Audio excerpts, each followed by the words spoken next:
शांति भाई जी। ओम शांति भैया। ओम शांति। ओम शांति भाई जी। ओम शांति भाई जी। ओम शांति भाई जी। भाई जी, आपने जो धर्मों के बारे में बताया, तो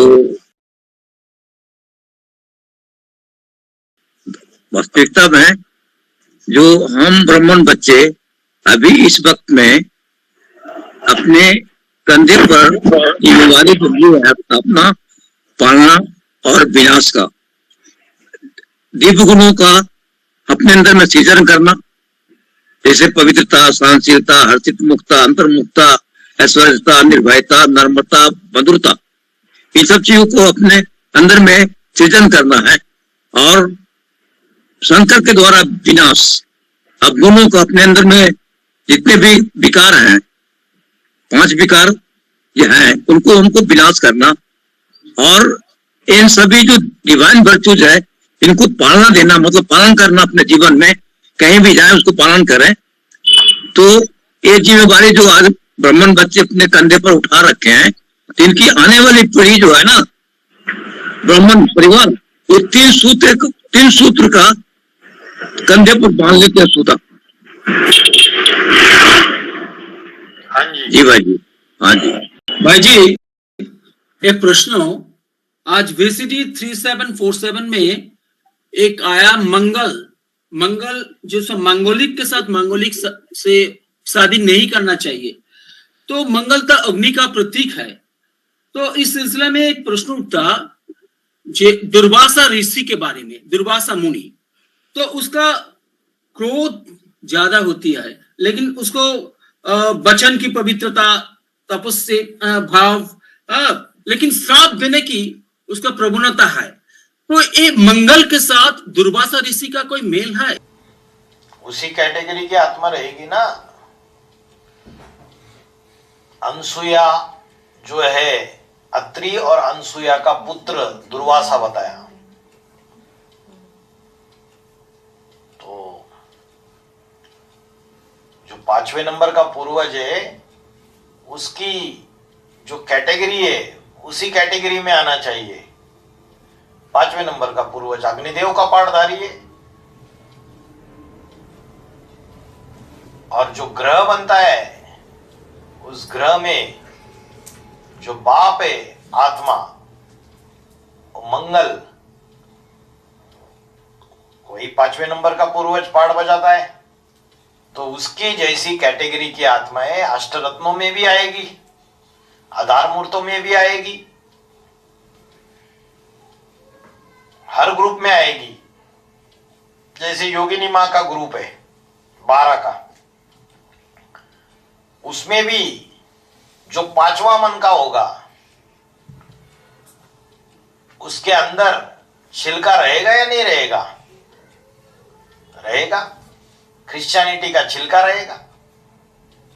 हर ग्रुप के 5वें मन के में वो छिलका दिखाई देगा, चाहे इस्लाम धर्म के पूर्वज का ग्रुप हो।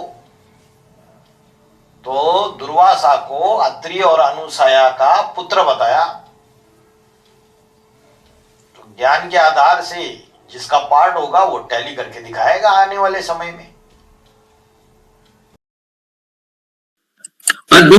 दूसरा प्रश्न है, जो क्रोध है, एक क्रोध में पॉजिटिव और नेगेटिव दोनों ही है, तो पॉजिटिव क्या क्या होता है, इस सवाल समझिए।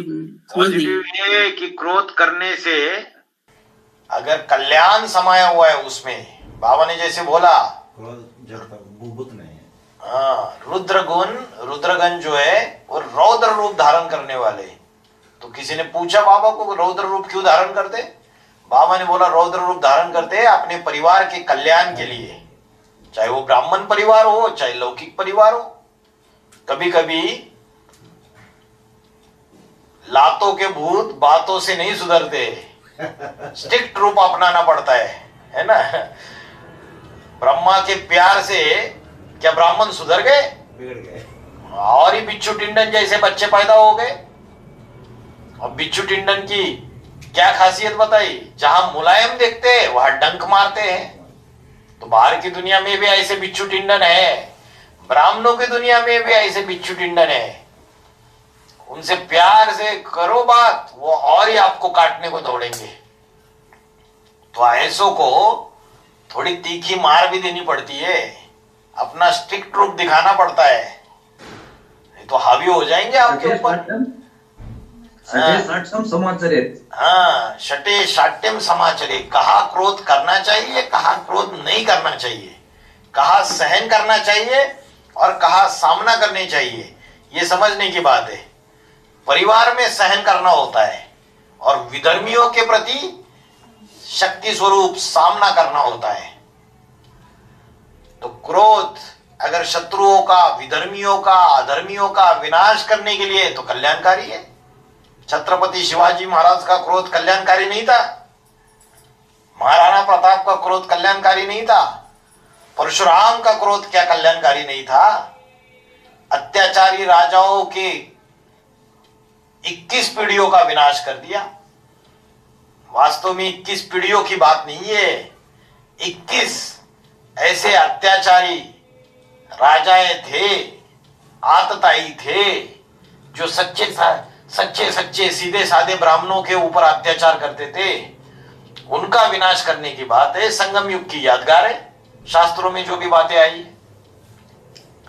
तो परशुराम का क्रोध कल्याणकारी नहीं था, अग्निदेव का क्रोध कल्याणकारी नहीं है, कल्याणकारी है। भाई जी, रेशियो जो क्रिश्चियन धर्म का होगा और रेशियो जो रुद्रमाला के मन के में वो रेशियो कम होगा, ग्रेजुअली नीचे जो जाएगा उसमें ज्यादा होगा। क्या रेशो? तो क्रिश्चियन धर्म का जो उसके अंदर में जो छिलका होगा, रेशियो कम होगा, ज्यादा होगा। जैसे रुद्रमाला के मन के हैं उसमें कम होगा, बाकी नीचे जितने जाएंगे उसमें क्रिश्चियन धर्म का रेशियो ज्यादा होगा। रेशो किस चीज का रेशो? अब डिवाइन वर्च्यूज का जो सनातन धर्म का गुण का और क्रिश्चियन धर्म का गुण का, तो उसमें रेशियो।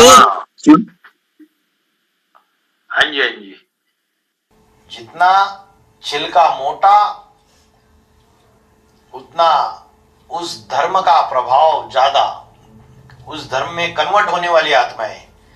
जितना छिलका पतला, वो पतला छिलका उतार के तुरंत सूर्यवंशी बन जाते हैं। तो जो क्रिश्चियंस के लिए बोला ठंडा क्रोधी, तो अंदर ही अंदर ऊपर से मीठी मीठी बात करेंगे और अंदर ही अंदर क्रोध को दबा के रखेंगे, और फिर बाद में छल छिद्र कपट से क्रोध निकालेंगे, बदला ले लेंगे। तो जितना ज्यादा क्रिश्चियनिटी का मोटा छिलका होगा, ये चीज ज्यादा दिखाई देगी उनमें। अष्टरतन में ये ठंडा क्रोध ज्यादा दिखाई देगा, 12वें नंबर के नष्टदेव में ज्यादा दिखाई देगा, या 5वें नंबर के पूर्वज में ज्यादा दिखाई देगा? बताओ। अरे 5वें नंबर के पूर्वज में ना के बराबर जो मोटा छिलका है वो अष्ट रतन के ऊपर है, और क्रिश्चियन धर्म का मूल बीज बताया 12वें नंबर के नष्टदेव को, उसको बोला क्रिश्चियन धर्म का मूल बीज। 5वें नंबर का पूर्वज की राशि तो कृष्ण से मिलाई गई, संगम की कृष्ण की राशि क्राइस्ट से मिलाई जाती है। तो उसके अंदर तो शंकर जी जैसा क्रोध है, आया और चला गया, धड़ाम करके क्रोध किया और बाद में शांत हो गए। अंदर थोड़ी रखते हैं। ये तो 5वें नंबर का तो मन का वो क्रिश्चियन धर्म के बाप का भी बाप है, जो बाप है उसमें ज्यादा होगा। अब भाई जी ऐसा तो नहीं, हमारा सोच है, हो सकता गलत हो। ये जो 5वें नंबर का मन का परशुराम जो है, जो किस धर्म का देवी देवता बन के राज करने वाले, जो अपने अंदर में फेलियर हो गए ब्राह्मण से, तो क्षत्रिय हुआ है, वो क्षत्रित्व को खत्म करके उसको देवता पद को प्राप्त कराते हैं कि जन्मों के लिए। हाँ जी, क्षत्रियत्व जो होता है वो देवीमान लाता है। ब्राह्मणों की दुनिया में भी बड़ी बड़ी इंचार्ज बन के जो बैठे हुए हैं, और उन इंचार्ज बहनों के जो चाटुकार है, लंबे समय तक सेवा करने के बाद उनके अंदर देहाभिमान चढ़ गया है, सत्ता की भी मस्ती आ चुकी है। ऐसों को, और वो सीधे साधे ब्राह्मणों के ऊपर अत्याचार भी कर रहे हैं। एडवांस पार्टी के अंदर भी ऐसे है, और बीके में तो है ही है ऐसे। तो ऐसों को सीधा करने का काम करना कोई गलत नहीं है। तो ऐसे क्षत्रियों का वो जो देहाभिमान है उसको खलास कर देता है, देवता बन जाएंगे। परशुराम तो साकार राम का नेक टू राम है, तब तो नाम स्पर्श राम है उसका। स्पर्श राम, स्पर्श करने से ही आत्माएं चेंज हो जाती है, बाबा ने बोला। स्पर्श करना, संग का रंग लगाना, आत्माओं को दृष्टि का संग लगाना, वाइब्रेशन का संग का रंग लगाना, मुख से जो ज्ञान सुनाया जाता है उसका संग का रंग लगाना, और जो ईश्वरीय सेवा करते हैं उसका संग का रंग लगाना। उससे, इसलिए बाबा ने बोला परशुराम नहीं है, असली में स्पर्श राम। वो स्पर्श करता है और आत्माएं चेंज होती जाती है। तो भाई जी 4032 में आज बोला है जब कृष्ण जयंती के साथ गीता जयंती का पालना नहीं होती। तो यहाँ पर आपने बोला जो पहले कंसपुरी, इसके बाद विष्णुपुरी, और उसके बाद जो विष्णुपुरी, उसके बजाय आपने बोला है जो अतीन्द्र सुख कर्मातीत अवस्था, इसके बारे में तो थोड़ा बताइए। बाबा ने बोला गीता जयंती सो शिव जयंती। कृष्ण जयंती को गीता जयंती नहीं कहेंगे। तो संगमयुगी कृष्ण जो है, बच्चे की प्रत्यक्षता पहले होती है। बाप बच्चे को पहले प्रत्यक्ष करता है, बाप पावरफुल होता है, और बाद में बच्चा बाप को प्रत्यक्ष करता है। फादर शोज सन, सन शोज फादर। और जब शिव अपने संपूर्ण रूप में 100% निराकारी, निर्विकारी, निरंकारी स्टेज में प्रत्यक्ष हो जाएगा, वो असली गीता जयंती है। और गीता भी दो है, एक है सच्ची गीता और एक है झूठी गीता। कोई चैतन्य पाठधारी होंगे? जड़ किताब की जयंती मनाई जाती है क्या? जड़ किताब जो है, बुक, उसकी जयंती मनाई जाती है? नहीं। जयंती और मरंती तो चैतन्य की होती है।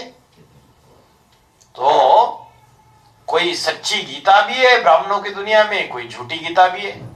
सच्ची गीता किसको बोला? किसको बोला? शिव शंकर भोलानाथ, लक्ष्मी को बोला सच्ची गीता। और झूठी गीता जगदम्बा को बोला। तो बोला जब ये सन्यासी निकलेंगे तब तुम बच्चों की विजय हो जाएगी। तो लक्ष्मी जब आएगी, भारत माता शिव शक्ति अवतार, अंत का यही नारा है। तो वो जब आएगी तब विजय होगा, तब शिव जयंती भी होगी और गीता जयंती भी होगी। सच्ची गीता, उसकी भी प्रत्यक्षता और परमात्मा की प्रत्यक्षता। समझ में आया? हाँ जी, हाँ जी। और दूसरे एक 4032 में बोला है जो सारे दुनिया बाप के जानते नहीं, इसीलिए बाप को गाली देते हैं।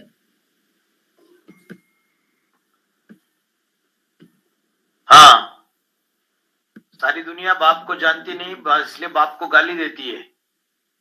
आगे ये बात कहाँ है? तो इस सिलसिले में कैसे दुनिया के पास एक बात कहेंगे, क्योंकि जान तो अभी जो आप लोगों का बाप है,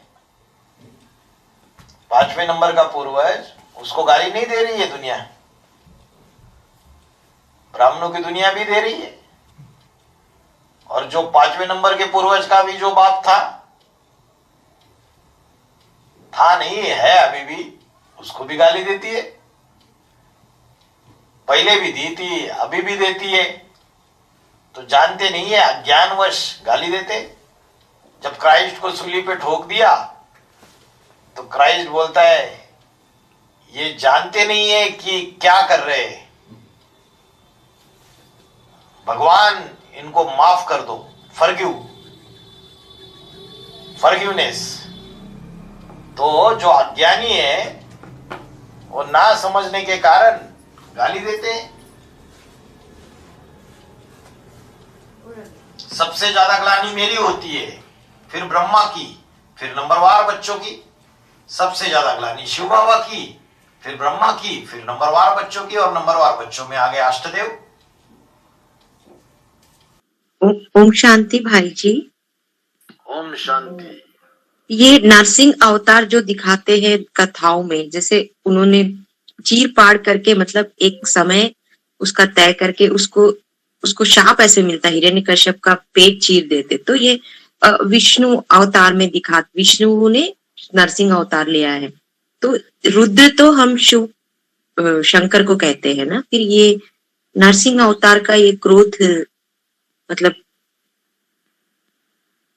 ये इसको कैसे, मतलब कथाओं मार्ग में अगड़म बगड़म किया है। बाबा ने क्या बोला, ब्रह्मा सु विष्णु बनते। विष्णु जो है वो संपन्न स्वरूप की यादगार है ना।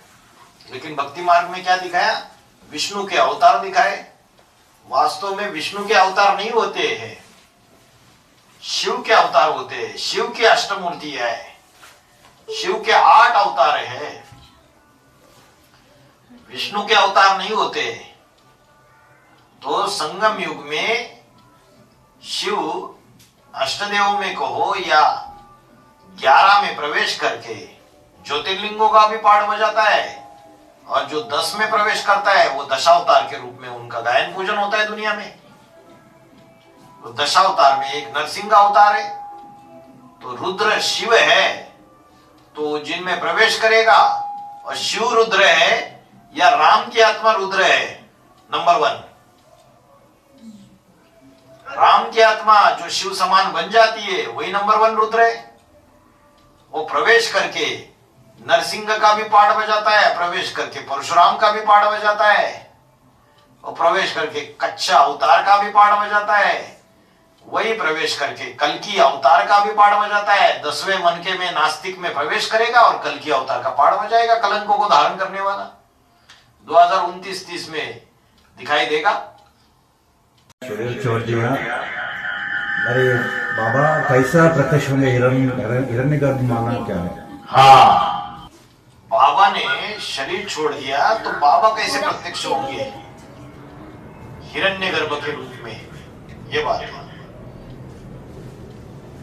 तो जब राम की आत्मा 8 नवंबर 2022 को स्वेच्छा से शरीर छोड़ देती है, तो उसके बाद 2028-29 तक उसको नारायण के रूप में प्रत्यक्ष होना है। और बाबा ने बोला नारायण के रूप में प्रत्यक्ष होने के पहले वो लाल लाल अग्नि का गोला बन जाता है। हाँ, अग्नि का, लाइट का गोला बन जाता है। तो जिसको कहा है हिरण्यगर्भ, हिरण्य माना सोना। तो वह ऐसा लाल लाल लाइट का गोला बन जाता है जिसके रोम रोम में ज्ञान समाया हुआ है। अभी वो बोला लाल लाल लाइट का गोला पकड़ में नहीं आता है। पकड़ में नहीं आता है मतलब उसको शरीर नहीं है,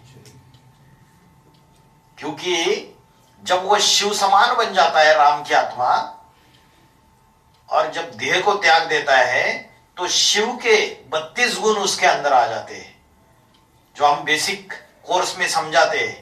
शिव के 32 गुण, अगरबा, अजन्मा, अभोक्ता, त्रिकालदर्शी, ब्रह्मा विष्णु शंकर का भी रचयिता। तो वो जो राम की आत्मा शिव समान बनती है, असली शिवलिंग का पाठधारी बनती है, जो त्रिमूर्ति के चित्र में ऊपर जो दिखाया गोला, वो पाठधारी है शिवलिंग का। तो वो पकड़ में तो नहीं आता है, लेकिन प्रवेश करके अष्टदेव में पाठ बजा रहा है। तो अष्टदेव में अग्नि देवता में भी प्रवेश करता है वो लाल लाल लाइट का गोला। तो प्रवेश करके उसके द्वारा ज्ञान की लाइट फैलाता है। दूसरी बात, यहां तो दिखाई नहीं दे रहा है व्यक्त आंखों से, लेकिन जैसे हमारी ये दुनिया है लौकिक दुनिया, जिसमें व्यक्त शरीर है, वैसे भूत प्रेतों की भी दुनिया है या नहीं है? सूक्ष्म शरीरधारियों की, उनकी भी दुनिया है।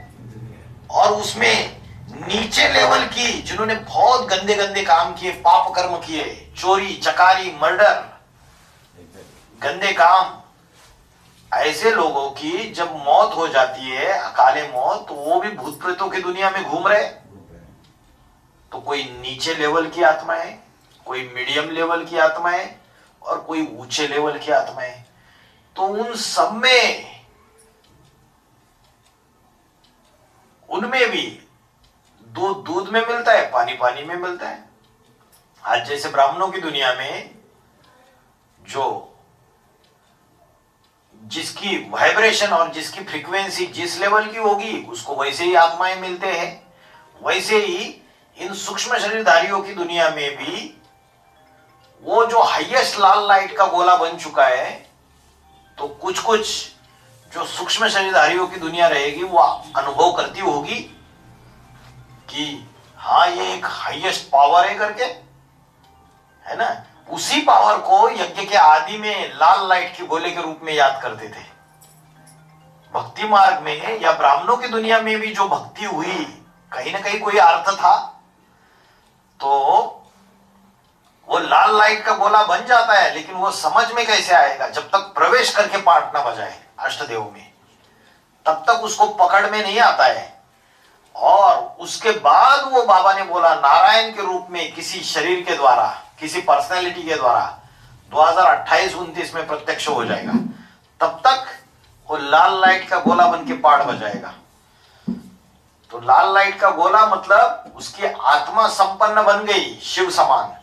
और पहले आत्मा संपन्न बनती है, फिर सूक्ष्म शरीर संपन्न बनता है, फिर स्थूल शरीर।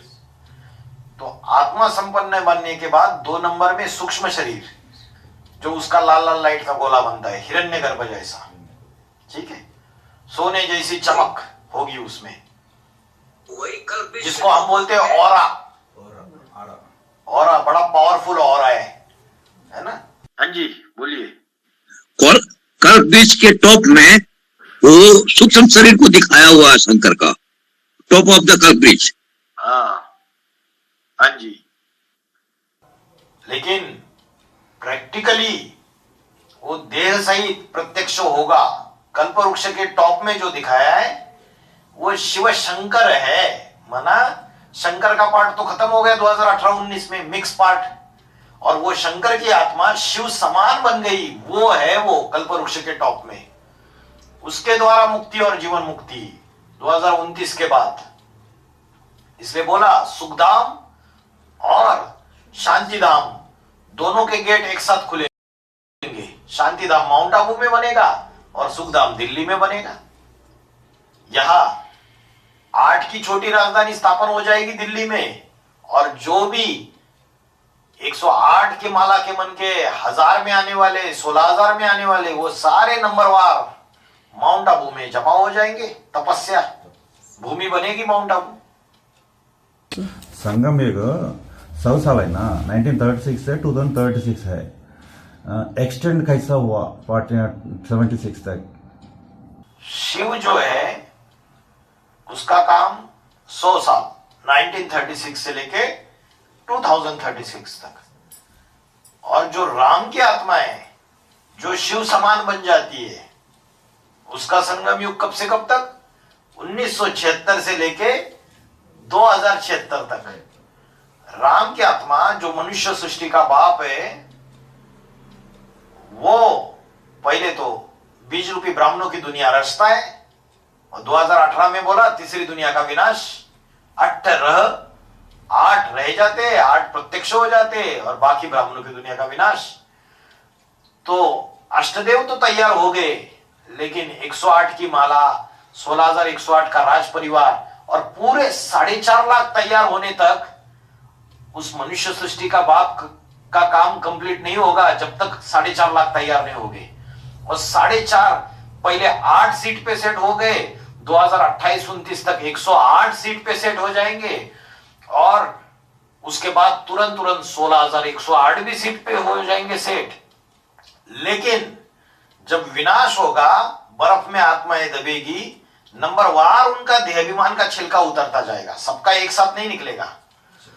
तो 2076 तक 4.5 लाख आत्माएं कंप्लीटली उनका देहाभिमान का छिलका उतर के वो कंप्लीट संपन्न शरीर से इस दुनिया में विचरण करना चालू कर देगी अपने शरीर से।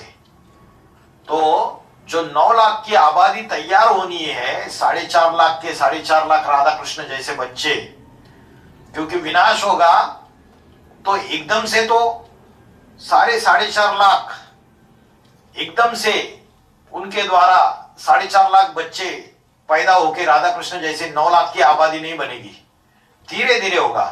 पहले अष्टदेव और उनकी अष्टदेविया, ये 8 कपल्स, इनके द्वारा योग बल के आधार से राधा कृष्ण जैसे बच्चे पैदा होंगे। तो 8 कपल्स को 2-2 बच्चे पैदा होंगे, तो कितने बच्चे हो गए? 16 बच्चे हो गए। 16 बच्चे और ये 8 कपल्स, मतलब 16 और 16 32। पहले इनके द्वारा, फिर बाकी की आत्माएं धीरे धीरे बर्फ से दबी हुई बाहर आएगी, दे लेगी 108, ये सारा प्रोसेस। और जब वो बाहर आएंगे तो उनके वाइब्रेशन से उनके आजू बाजू की धरती सतो प्रधान बन जाएगी। 108 छोड़ के बाकी की आत्माएं दूसरे दूसरे जगह बर्फ में दबी हुई होगी, वो वहां से बाहर आएगी, वहां की धरती को सतो प्रधान बनाएंगे। जो जहां जहां दबे हुए वो बाहर आके वहां की धरती को सतो प्रधान बनते जाएंगे। ऐसे करते करते कंप्लीट स्वर्ग जो है वो 2076 तक ये सारी प्रोसेस कंप्लीट हो जाएगी। 4.5 लाख भी बनेंगे और 9 लाख की आत्माएं भी। भाई जी अभी 5वां पूर्वज तक मालूम है, बाकी 3 कहाँ है? जैसे आप 5वें नंबर के पूर्वज से सन्मुख पढ़ाई पढ़ रहे तो आपको पता है, तो 6, 7वें और 8वें का भी अपना अपना ग्रुप है। जो अंदर रहने वाली सरेंडर्ड बहनें हैं, उनमें से भी कोई बड़ी बहनों में अष्टदेव में है ना, तो वो अपने तरीके से उनको पालना कर रही है। उसको मालूम है, उनके ग्रुप वालों को, परिवार वालों को मालूम रहेगा। जैसे लक्ष्मी है, लक्ष्मी का जो परिवार है, वो परिवार वाले तो उनसे पालना ले रहे हैं ना, लेकिन हमें आज लक्ष्मी दिखाई नहीं दे रही है। वैसे ही जो 6 नंबर का पूर्वज है या 4 नंबर का पूर्वज है, 3 नंबर का पूर्वज है, 2 नंबर का पूर्वज है, वो अपने अपने परिवार को पालना दे रहे हैं।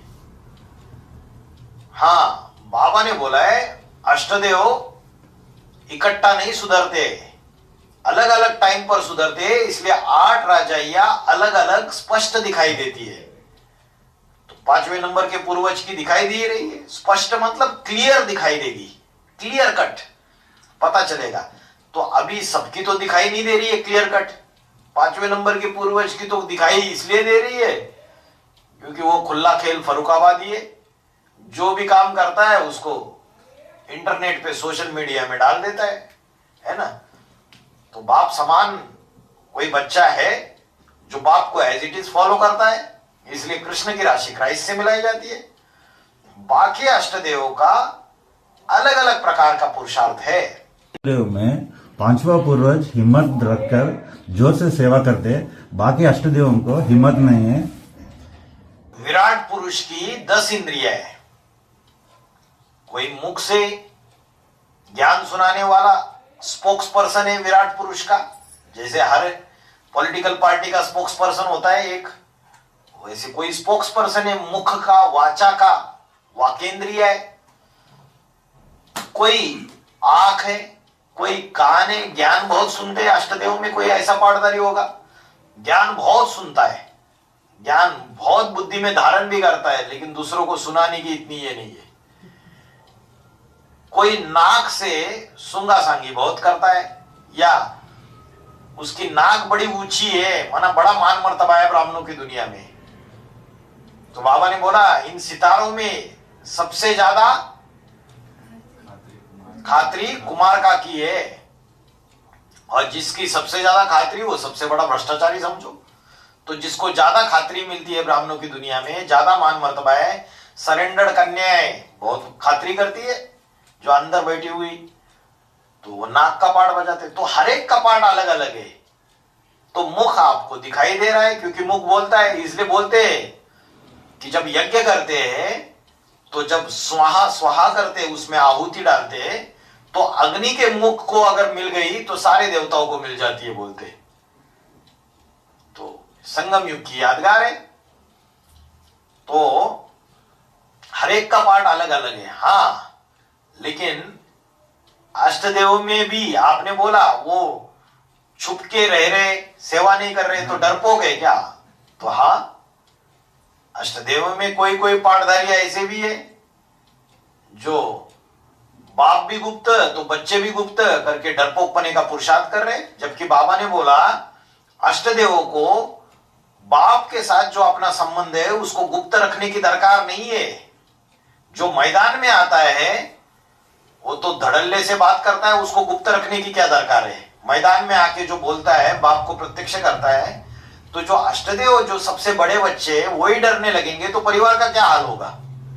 सब एक साथ मिलकर यूनिटी से सेवा करें तो बहुत सेवा बढ़ जाएंगे। हाँ जी, ये बात अगर माया बेटी को समझ में आए तो अष्टदेव इकट्ठा हो जाए। लेकिन बाप गुप्त होने के बाद माया बेटी के बुद्धि में यह बैठा है कि सारा मेरे अंडर दी कंट्रोल चलना चाहिए, सब लोग मेरे अंडर दी कंट्रोल होना चाहिए।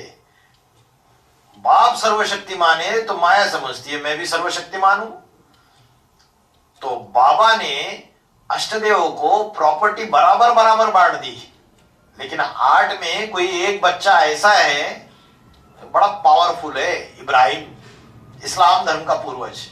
जैसा बीके में प्रकाशमणि दादी जैसा यहाँ भी हाँ, जैसे प्रकाशमणि दादी ने ब्रह्मा बाबा शरीर छोड़ने के बाद सबको अपनी मुट्ठी में करके रख दिया, सारी ब्राह्मणों की दुनिया का कंट्रोल अपने हाथ में ले लिया।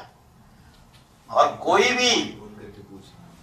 कोई भी अगर उसको क्रॉस करेगा तो उसका क्लास बंद कर देती है, या तो उसको सेंटर से निकाल देती है। या भी ऐसा ही कर रही है कि कोई भी अगर सच्ची बात बोलेगा कि यज्ञ में ये नुकसान हो रहा है तो उनके क्लासेस बंद कर देती है, उनका डिपार्टमेंट, उनकी सेवाएं बंद कर देगी, या उनको सेंटर से धक्के मार के बाहर निकाल देगी। जैसे हिटलर होता है ना, वैसे हिटलर शाही चलाती है ब्राह्मणों की दुनिया में। बाबा ने बोला उसको इंदिरा गांधी, जैसे इंदिरा गांधी देश की प्राइम मिनिस्टर, आयरन लेडी बोलते हैं उसको, वैसे है, सेम टू सेम पाठधारी है। तो वो अगर सुधर जाए, उसके बुद्धि में अगर बैठ जाए तो अष्टदेव इकट्ठा हो जाएंगे। लेकिन ड्रामा बना हुआ है। बाबा ने बोला है बिछुड़कर फिर से मिलने का समय कब से कब तक, वीसीडी नंबर 2287 में बोला है ये बात। बोला अष्टदेव भी बिखर जाएंगे, बिछड़ जाएंगे आप बाप गुप्त होने के बाद, और बिछुड़कर मिलने का समय है 2018 से 28 तक। और उसमें कल्याणकारी ड्रामा क्या है, 8 अपने अपने अलग अलग परिवार बना देते तो बाबा आएंगे, बाबा को इजी हो जाएगा कि हर एक ने जो अपने अपने परिवार बने उनको एक स्नेह के सूत्र में बाप बांध देगा, और फिर 108 की माला फास्ट तैयार हो जाएगी। बीके में जो गलत हो गया अभी पीबीके में ऐसा गलत बाबा ने बोला है वो जो ब्रह्म कुमारी यहाँ बैठी है उनके भी अम्माएं यहाँ बैठी हुई है, उनके भी बीज बैठे हुए हैं। अगर बीज में नहीं होगा तो जड़ों में कहां से आएगा? बीज में वो गुण होना चाहिए तभी तो जड़ों में आएगा। हाँ, लेकिन इतना है कि जैसे जैसे शूटिंग रिहर्सल होती रहती है वैसे थोड़ा थोड़ा रिफाइनिंग होता जाता है। तो ब्रह्म कुमारी में तो प्रकाशमणि दादी और रमेश भाई ने मिलके संस्था को रजिस्टर्ड कर दिया वर्ल्ड रिन्यूअल ट्रस्ट के अंडर। यहां तो नहीं किया अभी तक, 2025 आ गया। हमारा प्रोग्राम दुनिया गवर्नमेंट से रजिस्टर करने के बाद नहीं है। हाँ, वही तो थोड़ी रिफाइनिंग तो होती है, लेकिन बीजों में ज्यादा ताकत होती है, बीज ज्यादा पावरफुल होते हैं। बाबा ने इसलिए बोला इन ब्रह्मा कुमारियों ने जितना मान मर्तबा नहीं पाया है उससे 1000 गुना मान मर्तबा एडवांस की कन्या माताओं को मिलेगा, और इन ब्रह्मा कुमारियों ने जितना रो नरक नहीं मचाया उससे 1000 गुना रो नरक एडवांस की कन्या माताएं मचाएगी। सब कुछ होगा यहाँ। तमो प्रधान जो सीढ़ी का चित्र दिख रहा है उसमें जो लास्ट कलयुग की शूटिंग होगी 2027 2028 में, उस शूटिंग पीरियड में एडवांस पार्टी में ब्रह्म कुमारी में जो चीजें आज चल रही है उससे भी अति में चीजें दिखाई देगी तमो प्रधान शूटिंग पीरियड में। छत्तीसगढ़ में बिल्डिंग बनाने में उसका बुद्धि बहुत शार्प किया। किसने खोला है? ब्रह्म कुमारी ने, शांति शेखर। शांति हाँ, शेखर। मोदी जी ने खोला है। अच्छा अच्छा, छत्तीसगढ़ में हाँ। रायपुर। हाँ, रायपुर। अच्छा, रायपुर में वो भी तो उनकी एक है ना देवकी मैया, वो ब्रह्म कुमारी से अलग होके अभी उसमें दादी की आत्मा प्रवेश करती है, गुलजार दादी भी प्रवेश करती है। हाँ, वो उनका भी एक संगठन है, वो ओम का ध्वनि गाते हैं और ये निकालते हैं, क्या निकालते हैं, रैली निकालते हैं रास्ते पे। आजकल भक्ति भी कर रहे हैं, डांस भी कर रहे हैं, पूजा कर। डांस भी करती है, कन्या माताएं भी डांस करती है, रास्ते पे नाचते हुए जाते हैं गाने लगा के। सब कुछ हो रहा है, तो सारे ग्रुप प्रत्यक्ष हो जाएंगे और सूर्यवंशी छोटा सा ग्रुप भी प्रत्यक्ष हो जाएगा। 2008 एडवांस पार्टी में 2029 तक एक छोटा सा सूर्यवंशी ग्रुप प्रत्यक्ष हो जाएगा और महाकाली बाकी सारे विधर्मियों को अपने से मिला लेगी, अपने से चिपकाए लेगी और सबके गले काट देगी, सबके पद का विनाश, और छोटा सा सूर्यवंशी ग्रुप प्रत्यक्ष हो जाएगा। थैंक यू भाई जी। बाबा ने मुरली में बोला है कि ब्राह्मण परिवार में, ब्राह्मणों की डिक्शनरी में थैंक्स ये शब्द होता ही नहीं है। परिवार में जो ब्राह्मण है वो आपस में भाई भाई है। मर्यादा है ना, थैंक यू बोलना। मर्यादा किसने डाली? क्रिश्चियन ने डाली, बाबा ने थोड़ी डाली। बाबा ने तो एक परिवार बनाया और परिवार में हम कुछ भी एक दूसरे के लिए करते हैं वो तो निस्वार्थ भाव से करते हैं। ईश्वरीय ज्ञान का लेन देन करना ये तो ब्राह्मणों का धंधा है। बाबा ने बोला ज्ञान लेना और ज्ञान दूसरों को बांटना ये तो धंधा है मुख्य ब्राह्मणों का। भाई जी, जैसे माया बेटी है तो उसके लिए माया कौन है? माया बेटी के लिए माया कौन है? माया बेटी खुद ही महामाया है, मुखिया है सबकी, है ना। उसके लिए माया कौन? उसके लिए कोई माया नहीं, वो बॉस है सबकी। हर ग्रुप में माया बेटी होगी, हर ग्रुप में। अष्टदेव के ग्रुप में भी माया बेटी होगी, अष्ट रत्नों के ग्रुप में भी माया बेटी होगी, आधार मूर्तों के दुनिया में भी माया बेटियां होगी नंबरवार। बाबा ने बोला इस्लाम धर्म की कन्या माताएं ही नंबरवार माया बेटी का पाठ बजाती है, जिनके ऊपर इस्लाम का छिलका चढ़ा हुआ है। किसी के ऊपर छोटा चढ़ा है, किसी के ऊपर मोटा चढ़ा हुआ है, किसी के ऊपर पतला है, किसी के ऊपर मोटा है। नंबरवार विघ्नों की दीवार बन के खड़ी हो जाती है, सच्चाई की राह पर चलने वालों को चलने नहीं देती है। भगवान भी सामने आएगा तो उसको बोलेगी मेरे से युद्ध करके दिखाओ, मेरी जो सेना है, मेरी जो इतनी बड़ी फौज है, मेरा जो लश्कर है, इससे युद्ध करके दिखाओ। सेना कौन सी है? माया बेटी की। ये जो सरेंडर्ड बहने हैं, इंचार्ज अलग अलग सेंटर्स खोले हुए, ये सारी उसकी सेना है। उनको प्रभावित करती है, उनको सेपरेट ट्रेनिंग देती है। ब्रह्म कुमारी में भी देते थे,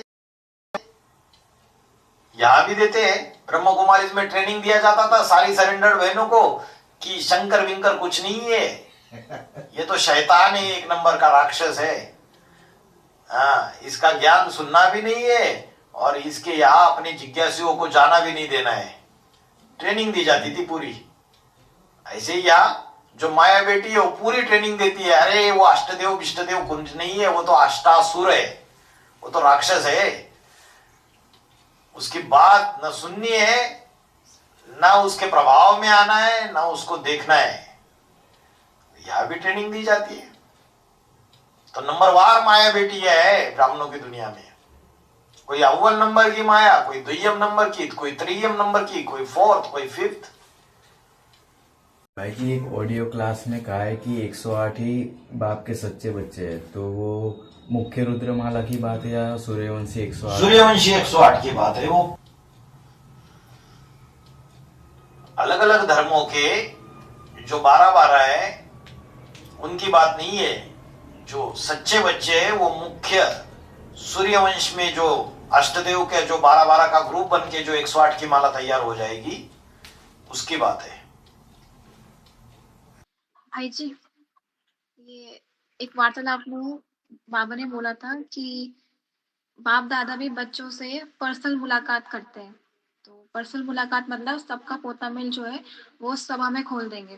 तो बोला आगे चलकर ऐसी तीखी वाणी चलेगी कि कोई कोई ऐसे सियाने बच्चे होंगे जो उन वाणियों का मनन चिंतन मंथन करके ये पता लगाएंगे कि ये जो बात है ये किस पाठधारी के लिए बोली है, और ऐसे करके सबके पाठ डिक्लेयर हो जाएंगे।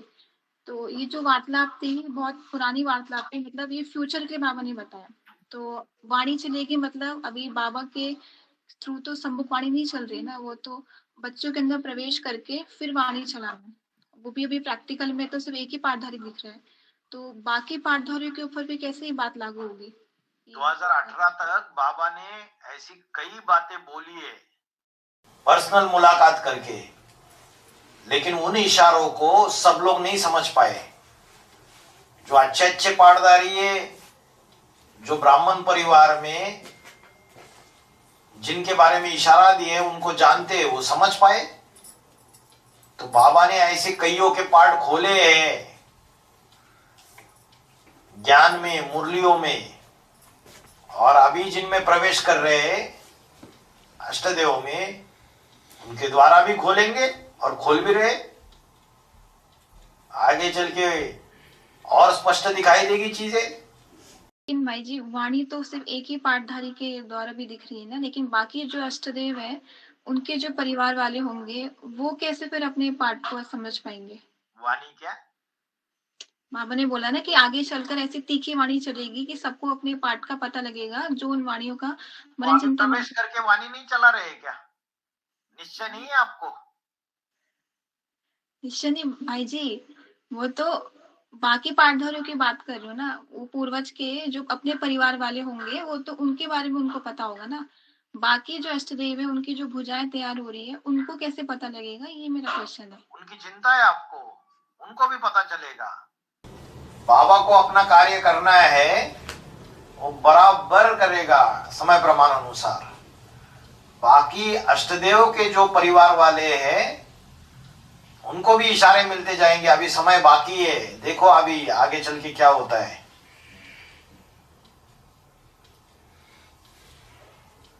उन्होंने अष्टदेवों में प्रवेश करके कैसे न कैसे उनको इशारे मिलेंगे।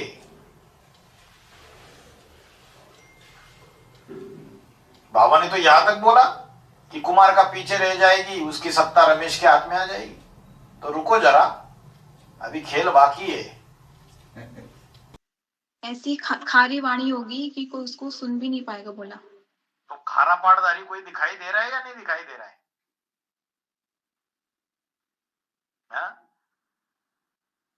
जी ये भी बोला है कि खारी वाड़ी उनको लगेगी जो खारे होंगे, जो बच्चे बाप के श्रीमत पे नहीं होंगे। हाँ, जो श्रीमत पर नहीं चलते उनको खारी लगेगी। जो बच्चे बाबा होंगे ने बोला उनको सागर खारी खारा वाड़ी भी है, लगेगी। सागर मीठा भी है। खारों के लिए खारा है और मीठों के लिए मीठा है। लेकिन भाई जी बाबा ने बोला 8 के अलावा वो सबको खारी लगेगी, तो मतलब 8 के अलावा तो सभी हो गए ना, फिर सभी को वाणी खारी लगेगी। फिर क्या लगने देंगे आपको अभी? भाई जी हाँ जी, माया बेटी के पाठधारी जो है वो बेटी होना चाहिए ना। क्या होना चाहिए? बेटी मतलब कि माया बेटी के पाठधारी है, कोई माता तो नहीं होगी, वो तो कोई कन्या हो गए वो पाठधारी। बाबा ने बोला माताओं को कन्या बना देता हूँ और कन्याओं को माता बना देता हूँ। तो माता भी तो हो सकती है ना, और कन्या भी हो सकती है, स्त्री होनी चाहिए चोले से। दिल्ली में महामाया का मंदिर बना हुआ है मेहरौली में। ओम शांति भाई जी। भाई भाई जी, जैसे कि 76 से वाणी चलती थी बाबा की, तो वो अष्टदेवों के लिए चलती थी, और बाबा के वो 8 बच्चे 18 तक तैयार हो जाते हैं। तो फिर अष्टदेव जब से माना वाणी चलाने लगे, जैसे कि 5वें नंबर का पूर्वज वाणी चला रहा है, तो फिर जैसे कि उसको भी वो खुद एक और उसके 11 माना वो 11 के लिए ही वाणी चला रहा है क्या माना अभी? ऐसा नहीं है, वाणी तो सभी के लिए चलती है। विशेष अटेंशन मुख्य पाठधारियों के ऊपर दिया जाता है। ज्यादा जोर ज्ञान का जो दिया जाता है उन मुख्य पाठधारियों को तैयार करने के लिए, बनाने के लिए दिया जाता है। तो अभी उन 11 को तैयार होना है। तो ज्ञान की गहराई सबको समझाई जाती है। टीचर क्लास में जब पढ़ाई पढ़ाता है सबको एक जैसी पढ़ाई पढ़ाता है, लेकिन कोई स्कॉलरशिप ले लेते हैं, कोई फर्स्ट क्लास आते हैं, कोई सेकंड क्लास आते हैं बच्चे, कोई फेल हो जाते। तो वो जो 11 होंगे वो उस पढ़ाई को अच्छे से पढ़ेंगे और अपने ऊपर वो बात को लागू करेंगे, अप्लाई करेंगे। फिर टीचर भी उन बच्चों के ऊपर ज्यादा अटेंशन देता है, क्योंकि वो टीचर की बात को मानते हैं। ज्ञान, योग, धारणा, सेवा, इन चारों सब्जेक्ट में अच्छी पढ़ाई पढ़ती है। टीचर को पता चलता है ना, यूनिट टेस्ट भी होती है, उसमें भी पता चलता है ये बच्चा अच्छा मेहनत कर रहा है। सेमेस्टर एग्जाम भी होती है, उसमें भी पता चल जाता है। वैसे यहां भी टाइम टू टाइम एग्जाम तो होते ही है। बच्चे समझ नहीं पाते ये तो एग्जाम था, माया का पेपर था, लेकिन बाप समझ जाता है कि ये माया का पेपर था बच्चे का, एग्जाम था और बच्चा पास हो गया। कोई कोई फेल हो जाते, तो उससे बच्चे की ताकत पता चल जाती है बाप को, टीचर को। तो ज्यादा फोर्स उन पावरफुल बच्चों के लिए तैयार करने के लिए बाप और टीचर देते हैं। अगर वो तैयार हो गए तो बाकी के आगे मल्टीप्लिकेशन इजीली हो जाएगा। ओम शांति भाई जी वीसीडी 2729 में एक बात आई, जो बाबा ने बोला है कि जो अष्टदेवों के जो ग्रुप में जो मुखिया, उसको बाप समझकर याद करना चाहिए। और शिव बाबा है जो सब बापों का बाप, जिसको डाड़े कहते हैं। तो बाबा ने बोला है कि बाप से वर्षा मिले ना मिले, डाड़े का वर्षा जरूर मिलेगा। तो ये डाड़े का वर्षा किसके ऊपर? 550-700 करोड़ के, और वो बाप के वर्षा हर ग्रुप के जो मुखिया, उससे ये थोड़ा बताइए ना। अलग अलग कॉन्टेक्स्ट में अलग अलग है। बाप का वर्षा मिले ना मिले, डाड़े का वर्षा जरूर मिलेगा। तो पहले बाप कौन है? राम बाप है। डाड़ा कौन है? शिव बाबा ग्रैंडफादर है, बाप का भी बाप। तो राम बाप जो है वो सूर्यवंश का मुखिया है ना। तो समझो जो सूर्यवंश का परिवार बनने वाला है अष्टदेव का 108 का या 16,108 का, तो उसका वर्षा मिले ना मिले, लेकिन डाड़े का वर्षा जरूर मिलेगा। जो शिव है वो सिर्फ सूर्यवंश स्थापन करता है क्या? वो तो सबका पिता है। तो भले हम राम वाली आत्मा का जो सूर्यवंशी परिवार है उसमें नहीं आएंगे, लेकिन पढ़ाई पढ़ेंगे तो शिव का वर्षा तो मिलने ही वाला है, 4.5 लाख में आ ही जाएंगे। ये एक क्लैरिफिकेशन। अभी आ जाओ अष्टदेवों के ऊपर। अष्टदेव उनके परिवार वालों के बाप बनते हैं, और अष्टदेव का भी बाप कौन है? राम बाप। वो हो गया डाड़ा। तो जो बच्चे अभी अष्टदेव के परिवार में पढ़ाई पढ़ रहे, खुदा न खास्ता कल जाके ठीक से पढ़ाई पढ़ नहीं पाएंगे और उनको अष्टदेव के परिवार में हर एक अष्टदेव की जो 1000 भुजाएं बनती है उसमें वो नंबर नहीं ले पाएंगे, तो क्या वो चले गए? नहीं ले पाएंगे तो कोई बात नहीं, सूर्यवंशी तो बनेंगे ही बनेंगे। राम बाप के अंदर जो 16,108 का परिवार बन रहा है उसमें कहीं ना कहीं प्रजा में आ ही जाएंगे। तो बाप का वर्षा मिले ना मिले, डाड़े का वर्षा जरूर मिलेगा। अभी आ जाओ अष्टरतन के ऊपर। अष्टरतन का बाप है अष्टदेव। अष्टरतन का वर्षा जिन आत्माओं को नहीं मिलेगा उनको अष्टदेव का वर्षा जरूर मिल जाएगा। मतलब अष्टरतन के ग्रुप में उच्च पद नहीं पा पाएंगे तो अष्टदेव जो उनका डाड़ा है, ग्रैंडफादर है, कहीं न कहीं प्रजा में या कहीं आ ही जाएंगे।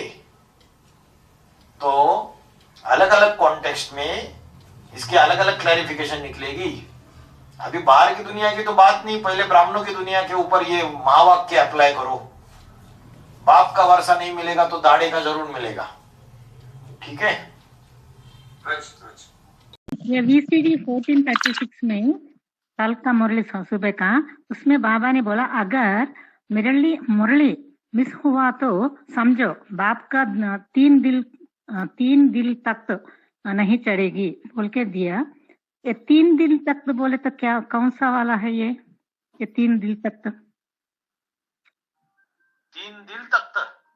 हाँ, 3 दिल तक नहीं चढ़ेगी, नहीं मिलेगा।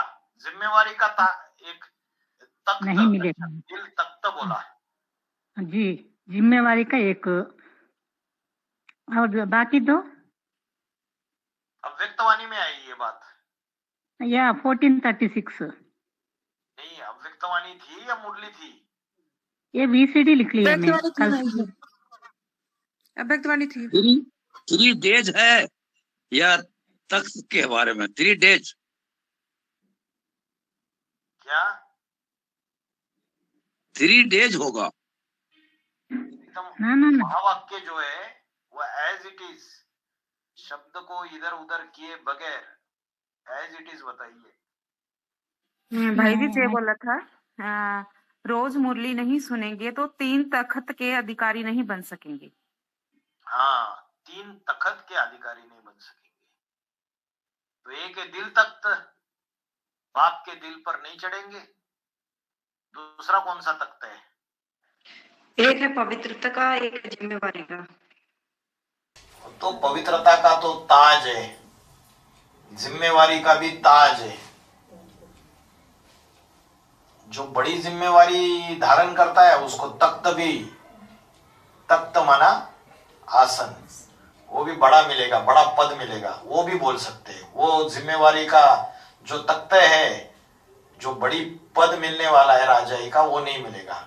एक तो बाप का दिल तख्त में वो बच्चा नहीं बैठेगा, दूसरा जो भविष्य में जो बड़ा विश्व की बादशाही का और राजाई का जो तख्त मिलने वाला है वो नहीं मिलेगा उसको, और तीसरा पवित्रता का। तो इससे प्राप्ति से वंचित हो जाएंगे। ठीक है माता जी। हाँ भाई जी, ये भी बोला कि रोज की मुरली में तुम्हें गाइडेंस मिलते हैं, वो उससे रह जाओगे वंचित, तो फिर तुम 3 तख्त के अधिकारी कैसे बनोगे? हाँ जी। तो मुरली कैसे भी करके सुननी चाहिए, समझनी चाहिए। हाँ जी, हाँ जी। ठीक है दुर्गा माता जी। हाँ जी, ठीक है भाई जी। ओम क्रांति जी, ओम क्रांति। शांति भाई जी, शांति भाई जी, ओम शांति। अच्छा, बेसिक में तो आज पहले ही दिन क्लास मिल गई। बहुत हैप्पी हुआ भाई। हाँ जी, अच्छा है आपने समय निकाला। संगम युग में यही मुख्य चीज है कि समय, 5 days मस्त यहाँ सारी बातें भूल के पूरा सिर्फ बाबा का ज्ञान योग, बस पूरा 5 days फाउंडेशन पावरफुल बनाना है। आपने शिव बाबा ज्ञान नहीं सुना है, मुरली ज्ञान मुरली सुना। बाबा ने बोला है कि ब्रह्मा के मुख से ब्रह्मा ने जो गुलजार दादी में प्रवेश करके जो वाणी चलाया वो शिव बाबा की वाणी को क्रॉस नहीं करती, पैरेलल वाणी है। इसलिए बाबा ने बोला वो माँ है हमारी। संपूर्ण वाले नहीं है ना, संपूर्ण नहीं बने तब तक। हाँ, संपूर्ण नहीं बनी, लेकिन बाबा का बुद्धू है, बुद्धू आत्मा है ना। हाँ, बच्ची बुद्धि है, बच्चा है, लेकिन उसके अंदर धारणा बहुत ज्यादा है। इसलिए बोला कर्मों में ब्रह्मा को फॉलो करो और बात मेरी मानो। तो ब्रह्मा की आत्मा जो है उसमें मातृत्व का पार्ट, मदर लवली, वो पार्ट बहुत ज्यादा भरा हुआ है। और वो ज्यादा भरा होने के कारण अभी रुद्रमाला के मनकों में बुद्धि ज्यादा है लेकिन धारणा कम है। तो थोड़ा बैलेंस होना चाहिए। देवता तो बनना है ना, तो देवता बनना है तो दैवी गुण भी आना चाहिए। सिर्फ बुद्धि होने से फायदा नहीं, बुद्धि सात्विक भी बननी चाहिए। तो वो धारणा की वाणी और ज्ञान दोनों चीजों का बैलेंस वही विष्णु है, माँ की वाणी और बाप की वाणी। इसलिए रुद्रमाला के मन के जब तक ये विजय माला आके ना जुड़े तब तक अधूरे, तब तक संपन्न नहीं बन सकते। तो इसलिए बुद्धि में बहुतों को ज्ञान तो बहुत आ गया मुरली का, लेकिन धारणा नहीं होने की वजह से भी वैल्यूएबल है। हाँ, बीच बीच में उसका भी अभ्यास करना जरूरी है ताकि हमारे अंदर थोड़ा धारणा भी हो दैवी गुणों का। धारणा के लिए अव्यक्त वाणी, धारणा के लिए अव्यक्त वाणी। इसलिए दोनों वाणियां चलाते थे बाबा भी, अव्यक्त वाणी भी चलाते थे, मुरली भी चलाते थे। अव्यक्त वाणियों में भी कई अव्यक्त वाणियों में अष्टदेवों के बहुत इशारे हैं। अगर 2004 की अव्यक्त वाणी आप सुनेंगे ना, पूरा अष्टदेवों का बहुत सारे इशारे। 117, 118, 119 में 2004 की है ये। इसलिए दोनों को देना है, लेकिन ज्यादा महत्व तो बाप की वाणी को ही देना है। मुरली को नंबर 1 तो वही है। अच्छा, ठीक है।